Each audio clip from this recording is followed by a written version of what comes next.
দরিদ্র মানুষের জন্য বরাদ্দকৃত সরকারি চাল চলে যাচ্ছিল এক মিলের গুদামে। তবে শেষে রক্ষা হয়নি। মাদারীপুর ডাসার উপজেলার ভাঙ্গা ব্রিজ এলাকায় অভিযান চালিয়ে 422 বস্তা পুষ্টি সমৃদ্ধ ভিজিডি চাল সহ একটি ট্রাক জব্দ করেছেন উপজেলা নির্বাহী কর্মকর্তা। পরে পুলিশি পাহারায় চাল বোঝাই ট্রাকটি ডাসার থানায় নিয়ে যাওয়া হয়। মালকার আহাত মুন্সির। কোথা থেকে পড়ছেন এখানে? মাদারীপুর থেকে। মাদারীপুর কোন জায়গা থেকে? মাদারীপুর এটার পড়লো যে খাদ্যগুদাম থেকে। আপনার নাম কি? আমার নাম হৃদয়। আপনি কি ড্রাইভার? হ্যাঁ, ড্রাইভার। খাদ্য অফিস সূত্রে জানা গেছে, এই চালগুলো সাধারণ চাল নয়, দরিদ্র জনগোষ্ঠীর পুষ্টির কথা মাথায় রেখে এতে বিশেষ প্রক্রিয়ায় ভিটামিন ও প্রোটিন মেশানো হয়েছে। আইন অনুযায়ী এই চাল খোলা বাজারে বিক্রি বা কোনো ব্যক্তির কাছে থাকা সম্পূর্ণ অবৈধ। আসসালামু আলাইকুম। আমি জাকিয়া সুলতানা, উপজেলা নির্বাহী অফিসার ডাসার মাদারীপুর। আমরা তথ্য পাই যে মাদারীপুর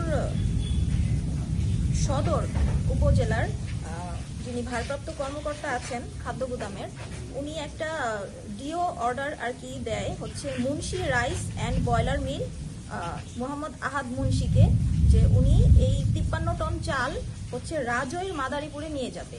কিন্তু আমরা যে তথ্য পাই সেই তথ্য অনুযায়ী আমরা ডাসার উপজেলার বালিগ্রাম ইউনিয়নে ভাঙ্গা ব্রিজ নামক জায়গায় এসে দেখি যে এই 20 টন চাল হচ্ছে মাদারীপুর জেলার বাইরে গোপালগঞ্জের কোটালীপাড়ায় নিয়ে যাওয়া হচ্ছে এবং আমরা ঘটনাস্থলে এসে ঘটনাটির সত্যতা পাই।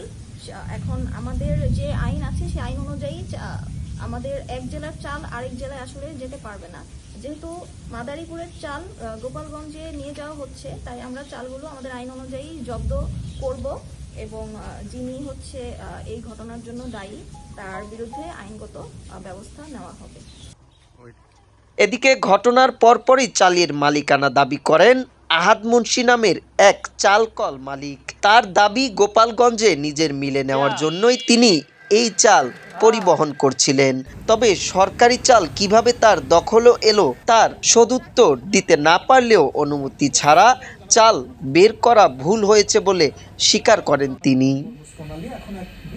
সরকারি এই বিপুল পরিমাণ চাল খোলা বাজারে পাচারের চেষ্টায় ক্ষোভ জানিয়েছেন স্থানীয়রা। সুষ্ঠু তদন্তের মাধ্যমে এই সিন্ডিকেটের মূল হোতাদের বিচারের আওতায় আনার দাবি তুলছেন তারা।